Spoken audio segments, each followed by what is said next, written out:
Hello, everybody, and welcome to a very exciting episode of Chip Talks. So today we are very privileged to have Adria Berry with us. Adria is the director of the Oklahoma Medical Marijuana Authority. So Adria is the regulator in Oklahoma. So we're very excited to have you with us today, Adria. And thank you for joining the show. Sure. Hi, Chip. Thanks for having me. Looking forward to it. All right. We've got a lot to talk about.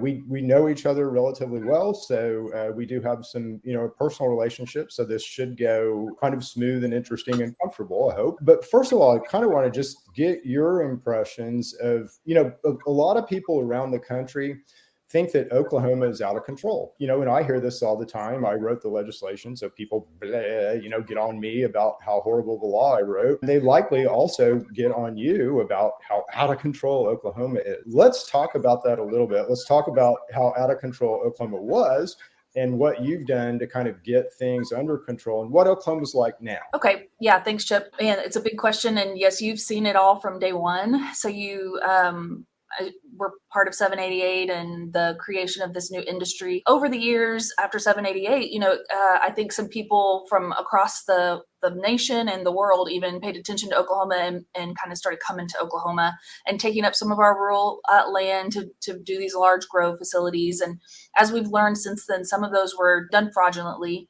And so by the time I came into this role in 2021, the conversations were about how do we rein this back in so that it is just focused on actual medical marijuana, so the industry and the patients.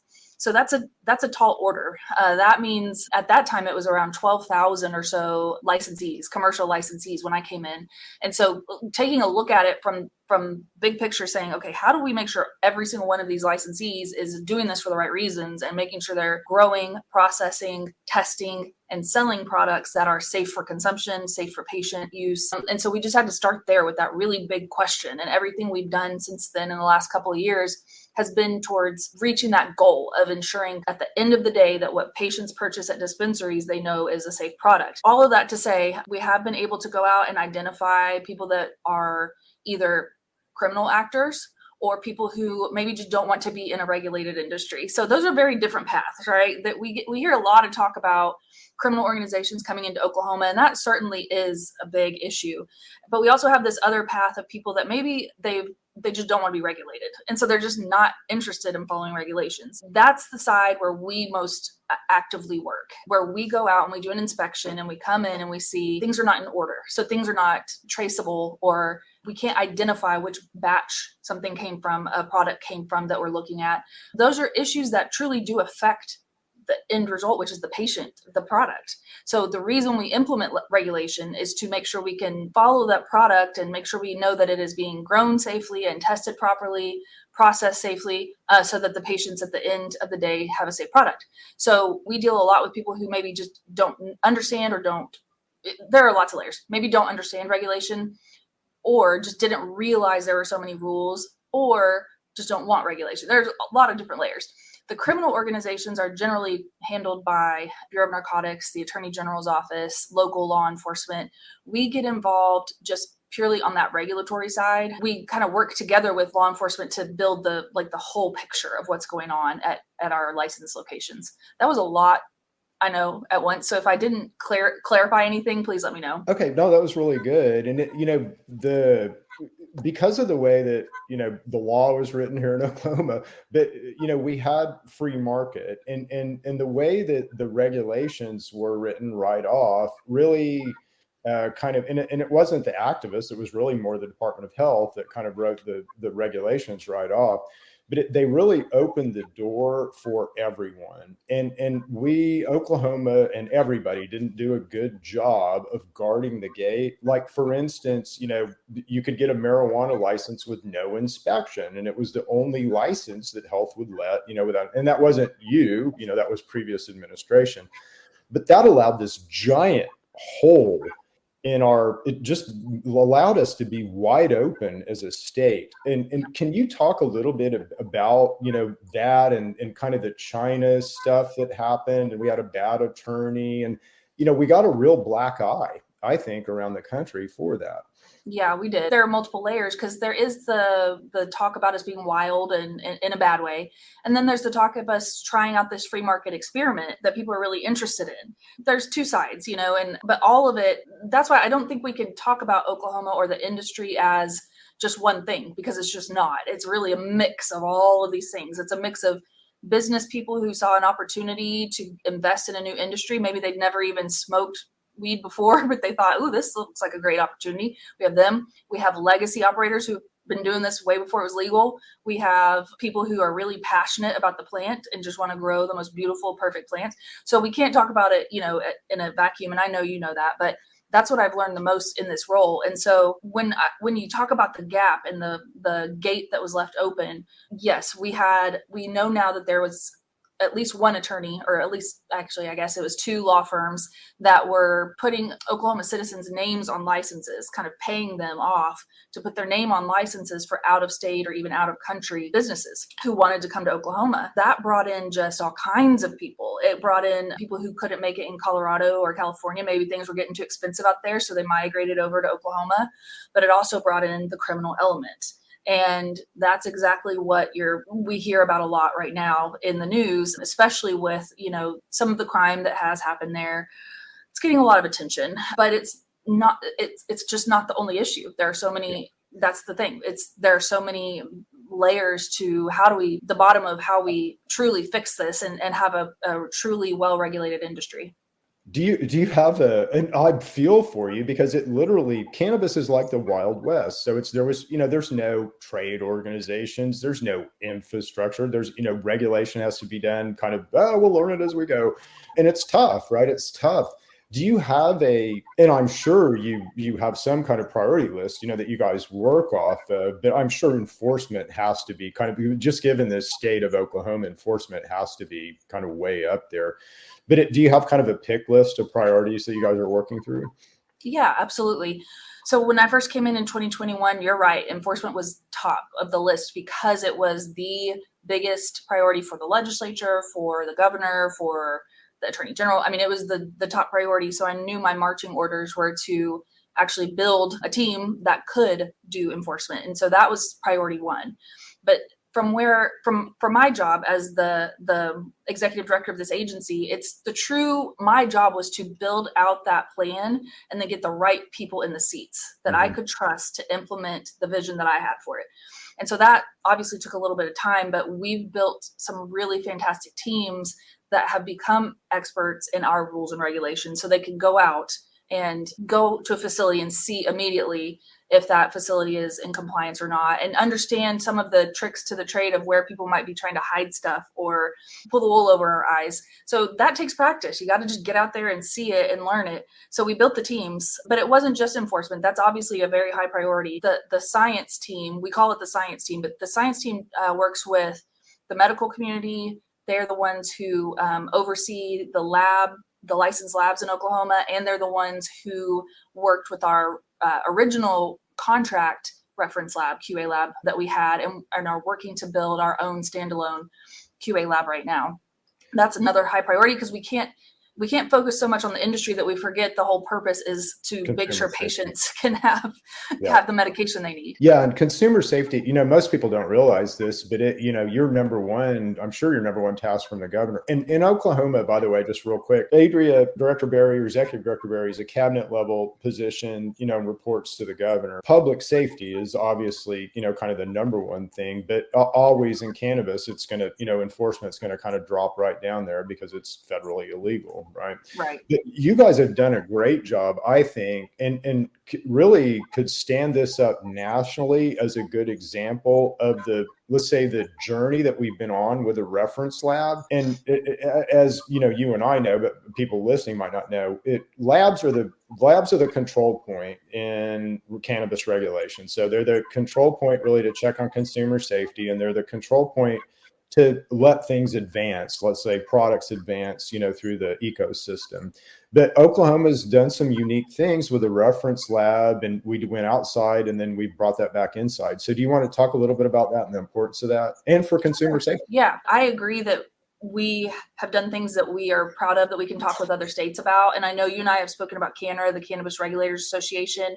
And when we all come together, we talk about these things. And our most recent meeting, which was just for the member states, our Chief Science Officer, Lee Rhodes, actually was on a panel discussing reference labs, talking to other states about what we've tried. And we got to talk to or hear from them about what they've tried. So what we've learned is that public-private partnership is a priority, especially under a Republican administration. That's a reality. And so that we attempted that first. It was before I came to OMMA, but there was a contract with a private lab to be our quality assurance lab. And it was a pretty pricey contract for them to do some of the testing. And so when I came in, our science team had been monitoring, but my attention was on it because of the price tag. I wanted to make sure we were getting the bang for our buck and really monitoring that. And so as we went along working with them, there became a point at which I just had to make the decision to terminate that contract. And we, at the same time, talked to the legislature about giving us the authority, because in statute, we didn't have the authority to make our own lab at that time. So we asked them to give us that authority. They did. And then we immediately started on building our own reference lab, which we are hoping our goal is to have it up by this fall. In the interim, though, we are working with our licensed labs to test products for us and give us the results. And when we do that, what we're doing is asking 3 different labs to do it so we can have a good sample of products so we can compare and make sure that we're getting quality results. Because that is the hard part about cannabis testing, is that there's not enough history to set an absolute standard. And every state is struggling with this. Yep. And it's in labs without a reference lab, labs can get away with bad behavior. Yes. Yeah. And so I know at one time, and you may not know this specifically, but if you don't, that's fine, but I don't mean to put you on the spot, but I know that at one time I think we allowed a 20% delta on results. And I think Lee, who's over labs, has tightened that up, maybe, with the actual agreement with the lab. So that's gotten a lot tighter now. But there's been a lot of those exercises that have happened around that reference lab that I think have been super important to getting control of things here. Yeah, absolutely. And I think we're down to 15% delta, which is still not as tight as we'd like to see it, but I believe it's down to 15%. And for our lab standardization, there was a bill that passed a couple of years ago. We brought licensed labs together, and not every single one. We kind of identified the ones that we've seen quality testing from. We brought them into a room and worked with them for 6 months straight on writing the rules on lab standardization. So those are in our current proposed permanent rules for anyone that's interested in looking at that. It was a huge labor of love. Yeah, and I think it's great what you're doing, and Lee on your staff is doing, is reaching out to these labs and working with the labs rather than just dictate. So yes. It's way better and much more of a cooperative situation. The lab situation in Oklahoma has been insane. So I think we still have a lab owner under FBI investigation. And I know I literally just had a meeting Friday with a money guy who was invested in a lab in Oklahoma, who told me how he got out of the lab market in Oklahoma because of the absolute need for corruption at every turn. Congratulations on getting that under control. That's been a big deal. So as you look at, let's say, Schedule 3 and potentially what change that might bring about, does that lab become more important in your mind, I guess? Oh, absolutely. Schedule 3, to me, I know there are pros and cons, and the industry you hear both sides, right? You and I kind of probably both hear all sides all the time, and that's the norm. But my first thought when I read the reports on Schedule 3 were that this is good news. This will be treated like a true medicine. And that's how I see it. It'll be treated like a medicine. So yeah, the lab will be a very important piece in that. Yeah. And I think Schedule 3 changes the world. I don't know how it's going to change, your job day to day. I think your job stays the same. I mean, I think you can't federally come in and change a state's program. That would wreck the Constitution, and nobody's going to do that. And the DEA is not going to come in and pull everything back. That's just not going to happen. Again, that wrecks the Constitution.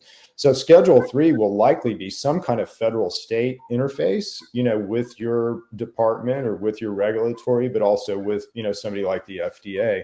but it'll be over, that exercise, not over, let's say, my grow that I have here or whatever. So I'm hopeful because all of us in the States, we've built these patchworks. We now communicate better than I think we ever have since Canra became a thing in 2020. Everyone was on their own. I mean, every single state was building their own very different program. So just to have some sort of standards, like if us going through this exercise of creating lab standards, it's great. I love that we have lab standards, but imagine if that had been done on a more nationwide level and we all had labs testing the exact same way. That's the part that I think will be really positive, but I'm just looking forward to seeing what happens. It's on everyone's mind. And I think that is coming. In fact, I've got an interview that I did with Roger Stone where we talk a little bit about that and the potential for that coming under a Trump administration. And he's, pretty positive that will happen under a Trump administration. I don't know under a Democrat or Biden administration whether that'll happen or not. It hasn't yet, so that's not very hopeful. But anyway, I do think it's coming. So I think that absolutely is coming. That will change, I think. Cannabis right now is a little bit still Wild West, a little bit still yeehaw, and that'll bring more professionalism to it. And we really need that. That's just my 2 cents, but I think it'll be a good thing for the industry.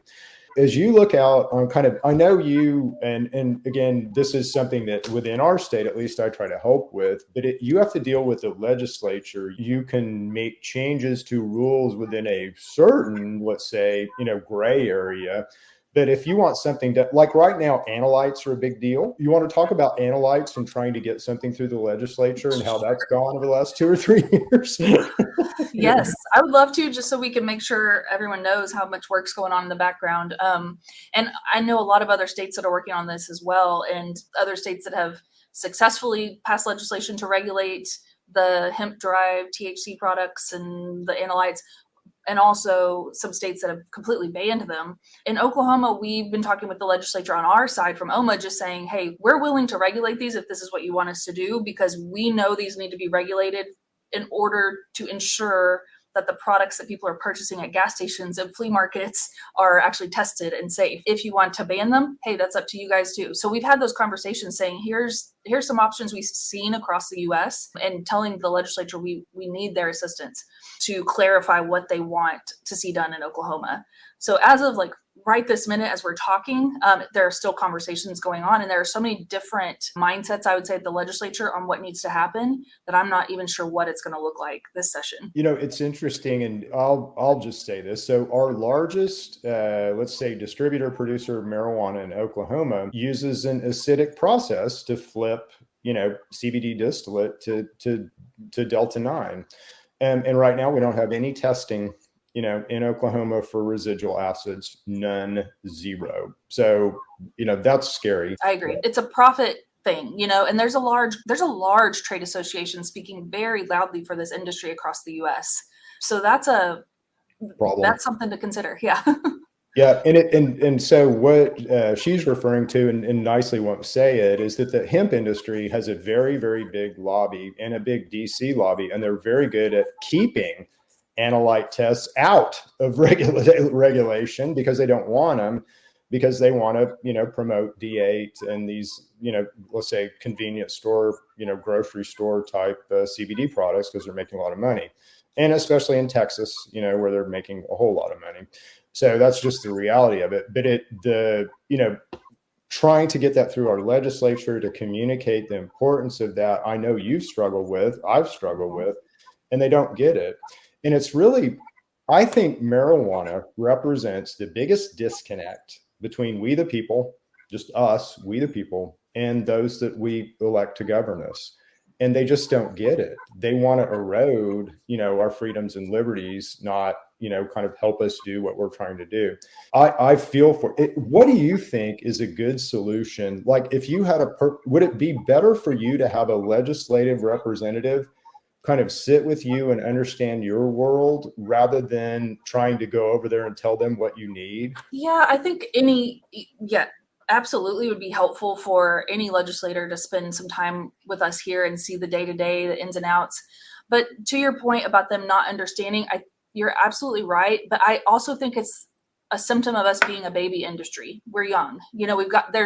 I think as time goes on, there will be more understanding. And I've even seen it from my side. Some of the legislators that have constituents who went from maybe a traditional agriculture farming life to deciding to grow some marijuana. Some of our more rural legislators have taken an interest in understanding what their constituents are going through. And I think as those things happen, you're going to see more interest at the legislature. And also you can't really throw a stone without knowing someone who knows someone that uses it and has seen benefits from utilizing cannabis in some form. So, I think that it just takes a little bit of time.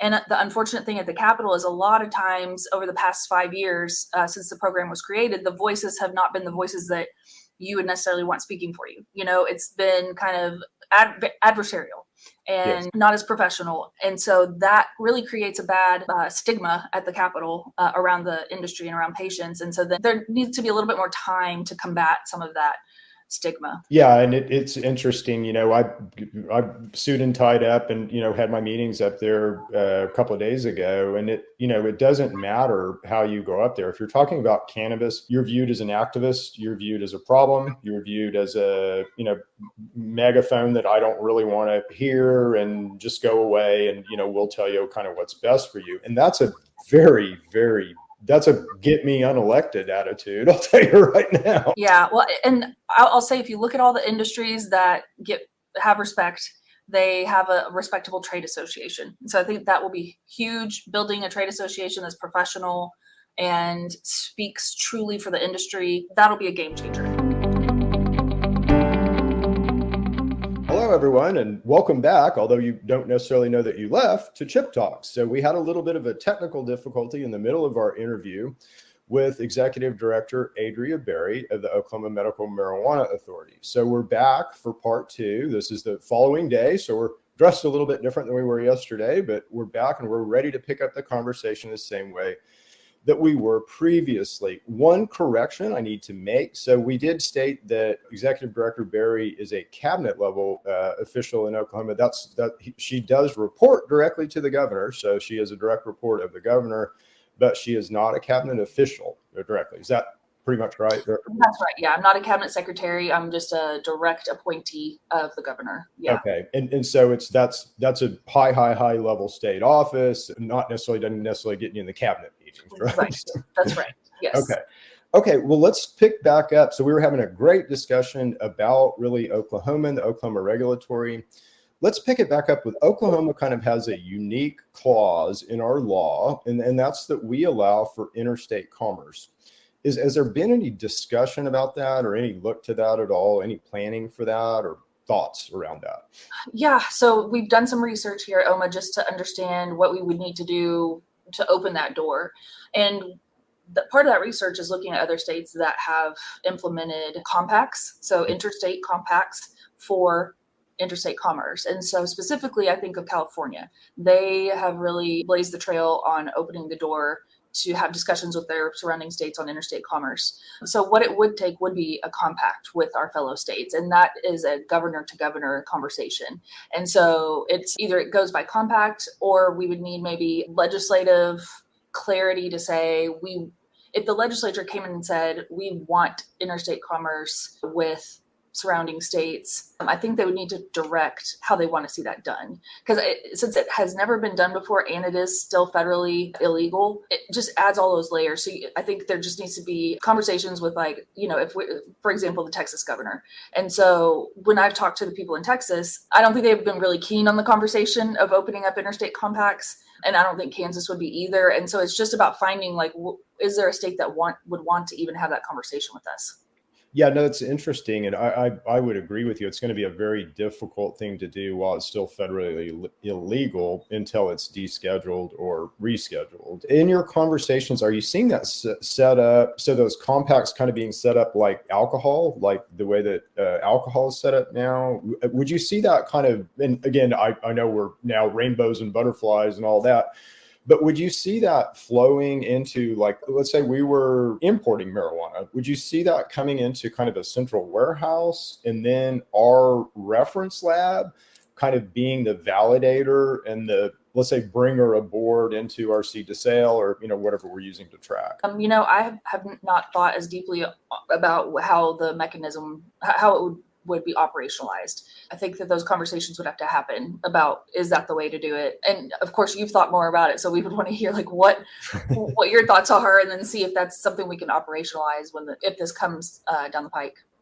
Yeah, I have thought a lot about this. Is why I've, kind of put interstate commerce in 2015 and, 788, which needs to be revised, by the way. We all know that. So it doesn't look like I'm just throwing this in. I'm not going to, I won't let you, stab yourself on this stake, but it looks like we'll have to do that with initiative petition here in the state, just because our legislature is so clueless on this issue and so clueless on the opportunity, that this presents. And they really are. I know you won't comment on that, but I will. And it's very frustrating. I've had conversations with the Lieutenant Governor's office about, the opportunities here in Oklahoma. And I can't get any, it's just like nuclear radiation, that you're walking up to the state capitol with. No one really wants to engage with it, which is sad, because 57% of us wanted this, and even more of us want it now. You're a part of Canra, and I think this is a really cool. Or as I've said, and as you know, I was scared of it right off, but I think now it's turned into a really cool organization. Do you want to talk a little bit about that organization? And I'm interested in inputs versus outputs. So it's, are you teaching more than you're learning? Are you learning more than you're teaching? Kind of how is that going? How's that interactivity going? Sure. Yeah, I'll kind of paint the picture for you. We have monthly meetings where one designee from each state is on like a Zoom meeting, basically. And we all come together. We have an agenda where we talk about the organization. If there's anything to vote on, we vote on it.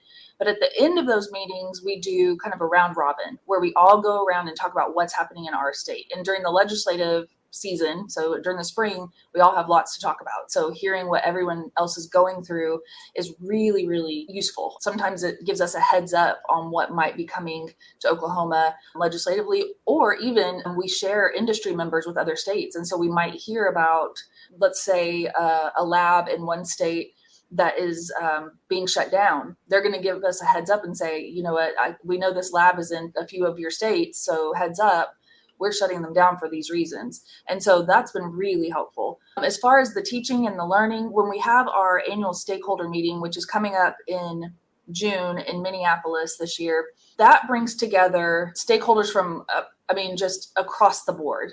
So I'll give you just a few examples. We talked a minute ago about the Minority Cannabis Business Association, the NCIA, NORML, and we'll have everything from larger trade associations to smaller patient-focused groups, nonprofits. What we don't allow is we don't want it to ever turn in just to like a bunch of lawyers and lobbyists in the room. And so we're really careful about kind of curating the list of who we send the invite out to and making sure it's a balanced group of people with varying opinions. And then we put people with varying opinions on panels to discuss topics. And so my role is usually just to moderate a panel. And I don't even know if I'm moderating this year, or if I'm just on a panel about regulation. It ends up being 2 days of just learning. Just learning what's going on across the U.S., best practices, what's worked, what hasn't worked. With the stakeholder meeting in June, that one is more, you'll hear more opinions of because every group has their own opinion. When we have our members only meeting in December, that is purely just regulators talking to each other about what they're doing. So maybe if they're changing their rules, here's why they're changing their rules and here's how they're doing it.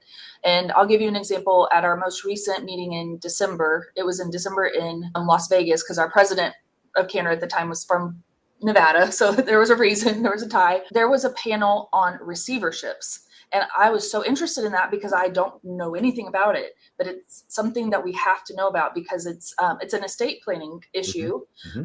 And our licensees, if they own a medical marijuana business in Oklahoma and they have a license, they need to plan for this because it involves the judiciary due to it being, that license only belongs to one person. If that person passes away, it can be put into receivership by the court.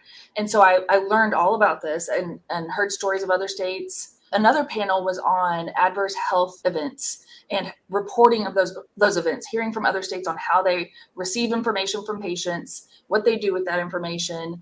So those were the two panels that I walked away with the most ideas to come home with, saying we need to implement some processes and get some procedures in place for these things at OMMA.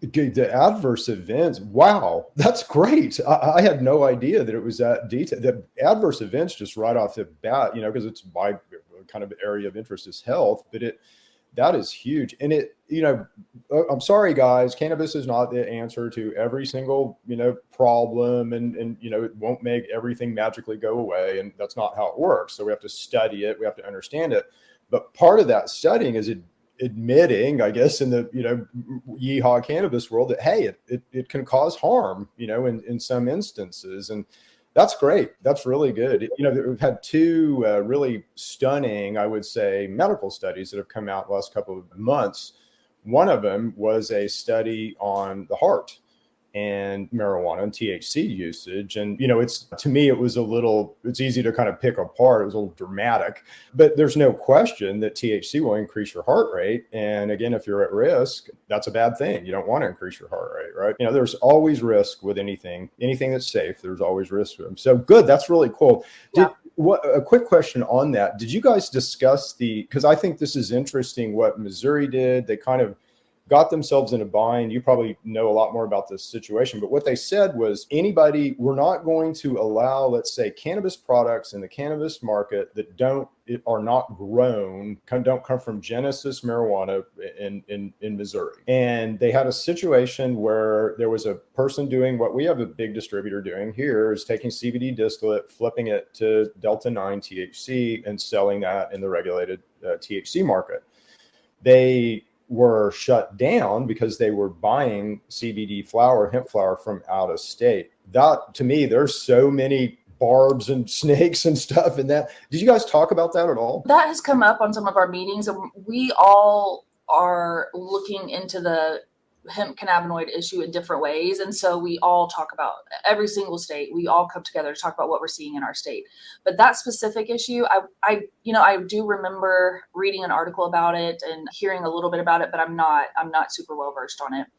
Yeah, it was interesting because by Missouri, putting, I don't know if it was a rule, if it was a law, but by their, insertion of that with the, Missouri only, they kind of created a bad situation, and they, it hurt a pretty big company there in Missouri. And I don't know. And what I will say from a regulator perspective, there's always two sides to every story. And so, yeah, it would be good to get Amy's side of the story. She's the director out there. So, yeah. I know you asked for me to introduce you to, so we can make that happen.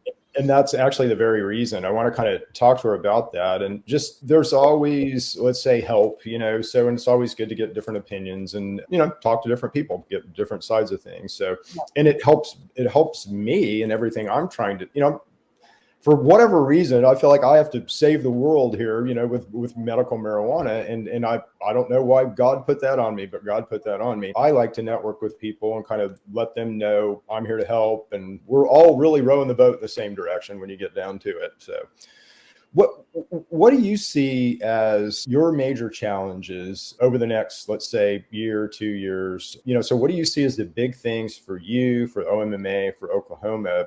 And then what do you see as the big opportunities that you're going to implement, let's say? Some big things coming up on the horizon are what we discussed on the hemp cannabinoid issue, the hemp-based THC products that are in the market, looking at the state legislature and the federal government, just either one, whichever one can give us some solutions, we'd appreciate it. So that's hopefully coming soon and over the next year. No guarantees.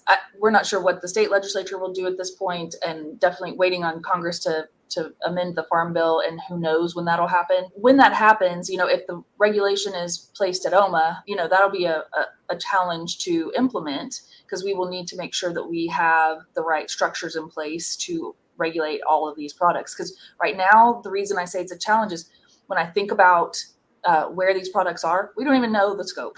We have no idea of the scope. And so pulling all that in, we'll have to really build out a strong plan to implement if we are charged with regulating. There are so many things when I think about the next year, I think we're going to get to a place where I think things are kind of evening out. And part of that is in the industry, and in the Oklahoma industry. And part of that is I think because we have taken a stance of strict compliance. We're applying our regulations strictly, and we look at that as kind of telling the industry what we expect from them. And so with that clear communication of what we expect, I think things will even out, because the past year and a half, 2 years have just been really bumpy, and a lot of pain points for people in the industry, for OMMA, a lot of growth on both sides. And so I think if we all get to the place where we understand, like, we're speaking the same language, industry knows what we expect, and there are no surprises, that's what I see coming in the next year. Opportunities, absolutely. The reference lab, the QA lab that we've talked about, cannot wait to get that up and going and be able to show data from that lab to everyone. I can't wait. We have some really cool projects going on. This is one of those things that it's just an internal thing at OMMA, but we're implementing some automated process, robotic process automation, and it has an ROI. I shouldn't have said that because I don't remember the number, but we're going to save taxpayer dollars, hundreds of thousands of dollars in taxpayer money by implementing this automated process to process some of our applications, the lower level, the more simple ones that we can train basically a robot to do.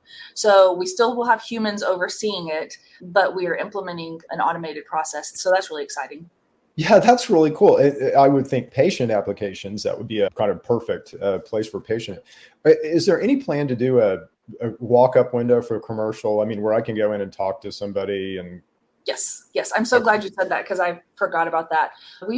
Since we moved to the Capitol complex, we're in one of the buildings near the Capitol. It needed to be renovated. It was the old tax commission building. And part of that renovation was creating a space on the first floor that people can come in and meet with someone. And so we're still in the process of building it out and building out the structure for opening the doors, basically. But here's what we're looking at right now, and I would love your feedback. We are thinking that we will do it by appointment only, so that we don't just have a room full of people just waiting. But if we say your appointment's at 9 a.m., someone will be here to meet with you in person and talk with you. Do you think that would work?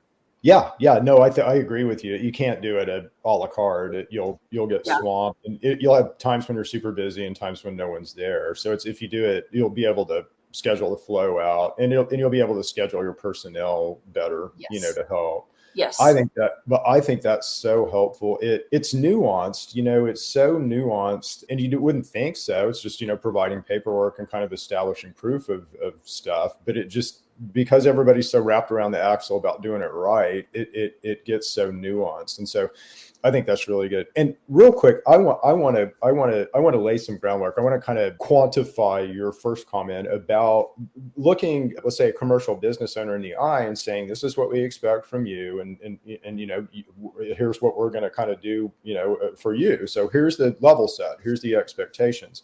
And in Oklahoma, when we first rolled this out, so we passed the law in 2018. When we passed the law in 2018, and again, this wasn't Executive Director Berry's, she was in a different role at this time, not over any of this.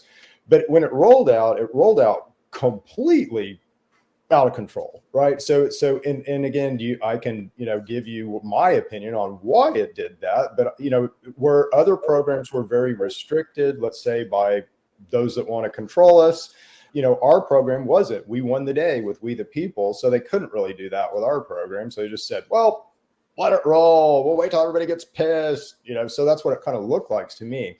But we were in a situation when you came into your role of, we had never had, I believe, one inspection even when you stepped into your role. And we had 12,000 commercial licenses or so, most of which, weren't active. So for you just to get everybody inspected has been a tremendous chore. I would guess now, and it's pretty common now out in the industry to just, we've been inspected several times now, and here's kind of, we know we got our pick list and we fixed it all, and kind of here's what we did. So you've done that, and congratulations on doing that, because that was an unbelievable and almost insurmountable task when you stepped into that chair? It does. Looking back, it did seem like a large mountain, it didn't seem like we'd get to the other side of the mountain. And I'll say we are still tweaking our processes, and we're still training our inspectors. So nothing is fully, there's no check mark saying, okay, done. We're good. We've completed this. I would say our inspectors have grown professionally over the past couple of years, grown into their roles, and we're still continuously navigating, like when they're out in the field and they see just specific situations. We're learning how to navigate those issues. So all that to say, it's still a work in progress, but thank you for for quantifying that. Your people will run into human trafficking situations, right? Right.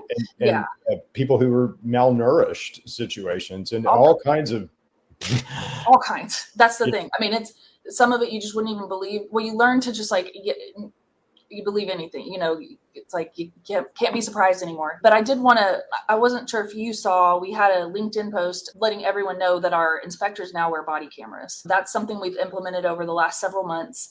And it's several layers of it. I started it with wanting to help them feel more safe, knowing that someone can see where they are right now back at the office and they can feel more safe. But it also helps us provide clarity. I mean, because licensees can request the body cam footage from their inspections in open records requests. And so then everybody's just on the same page about what happened. So it's accountability on both sides. It's worked really well. And you almost need that because it's so, it's so knee jerk. Everything's so knee jerk right now. Everybody's so tweaky and you almost need, that additional level of evidence. So that's really good. Last question. Okay. So last question, education. Do you see an opportunity for the OMMA to take an educational role? And what I mean by that is, just consumer safety, with patients, but also kind of a educational role with other government lawmakers in particular, but other government agencies. Do you see any opportunities to do things like that in the future? I do think so. And that's been something that I do see something like that coming. I've wanted to do more on that front. And it's just a matter of prioritizing, what do we have the resources and the time and the bandwidth and the staff to do? But the education piece, my goal has been to put on a conference and it would be purely educational. And we just have not gotten there for multiple reasons. I had this big dream of having this big conference where we had education for every single type of licensee, but also bringing in, other government agencies. So education on the environmental side, education on home grow, even. We have this big dream. We're not letting go of that dream, but what we've learned is putting on a conference as a state agency is a little more difficult. We have to go through a lot of different contracting processes that aren't always as intuitive as they might be out in the non-government world. But also then budgetary constraints when the legislature did not give us the full budget request last year. That was one of the things I had to say, okay, we're going to put that up, the conference on pause. But besides the conference, why are they funding you? You have the money. Well, they changed that last year. Okay. They took all of our funds. Interesting. All right. Yeah. I wasn't aware of that. That's a big deal. Yes. Do you know what bill number that was right off the top of your head? Oh, I think it was 1018 maybe, but it was a special session bill, I believe, but I might be completely off. I will make sure you get that. They made us an appropriated agency. And so the licensing and tax funds go to general revenue and then they appropriate funds to us. So last year was the first year that they set an appropriated amount for us. Was that done in secret in the dark of night? No. How did we miss that one? Okay, well, sorry about that. That's on us. That should have never happened. So again, in 788, the money, should stay with you, and you give it back to the legislature, and you're under your discretion. I think the thing is the legislature appropriates funds to most state agencies. So then when we became a state agency, a standalone, they looked at it as like, this is just part of the process. So I can't it's okay. That's what we do. So yes. Activists. So we'll tackle that one. I'll have a discussion on that one today. So that's interesting. Well, I really did wonder if you knew about it because I didn't hear anything from you last year. So I thought, maybe you didn't know. No, I didn't know. Okay. I would have been yelling at that one. I would have been up at the Capitol on that one. I would have been in the governor's ear on that one, because that was done on purpose and that was done for a reason. And, you know, now that leverage and control point is gone. So that's kind of sad. Okay. Well, anything else you want to kind of say before we wrap her up? It's kind of cliche, but I want to give a shout out to my team at OMMA. We have a great team of people who come every single day and choose to keep coming to this job. It's not always easy. And the internal stuff, the external, there's pressures, you know, when there are people on social media yelling and spreading lots of false rumors about us, it can make those pressures feel more heavy, but our team does an amazing job of showing up every day. So I want to shout out my team if they watch this. And that's, you know, we have over 200 people now, about 250, about 100 of those are in the field almost every day. So we've got a great team. We have a great team of just lots of professionals here. So I just want to give a shout out, even when, you know, all you seem to hear in social media and that kind of thing is the negatives. You know, if something's not working really well with our licensing vendor, or, you know, our call center maybe didn't answer the call on time, or whatever it is, you hear those things. But on a day-to-day basis, I would say people at OMMA are doing exceptional work. And so I want to just shout them out and say that. Chip, I want to thank you for having me on here. It's just so interesting, our paths of meeting back in 2018 to now. Like, you just would have never seen any of this coming, but thanks for having me on the show, and thanks for the conversation. Yeah, and I appreciate you thanked your team. I think you're a great leader. I've watched you build that agency, and I see how that agency responds to your leadership, and I hope you stay in that role. I'm very glad that you're in that role, and I think Oklahoma needs you in that role. So I'm glad we have you. Oh, so, yeah. Well, thank you, Chip. That's very kind of you. Well, this has been good. So thank you. And this will be out. So thank everybody for watching, and we'll leave it here. And thank you so much, Director Berry, for being here today. Thank you. Thank you.